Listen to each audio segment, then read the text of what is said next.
Barka da zuwa tashar mai albarka, da fatan yau ne zuwanka na farko ka danna mana subscribe domin samun muhimman labarai. A yau za ku ji labarin cewa shugabannin ƙananan hukumomi a jihar Zamfara sun jajantawa Bello Turji bisa harin da sojojin Najeriya suka kai masa a baya. A wasu daga cikin shugabannin mutanen sun bayyana cewa Bello Turji yana ba su kariya ne daga shugabannin 'yan bindigar da ba su tuba ba. A kwanakin baya, mataimakin gwamnan jihar Zamfara ya sanar da cewa Bello Turji ya tuba zai taimaka wa gwamnatin tarayya domin yakar wasu 'yan bindigar da ba su miƙa mubaya'a ba.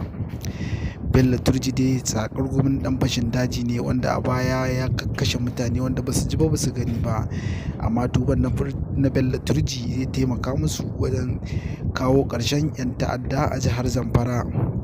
Wasu daga cikin manoman garuruwan sun bayyana cewa tuban Bello Turji alheri ne a tattare da su, domin sun dawo harkokinsu na noma ba tare da wata barazana ba. Mun gode da sauraron, wannan shine ƙarshen labarin.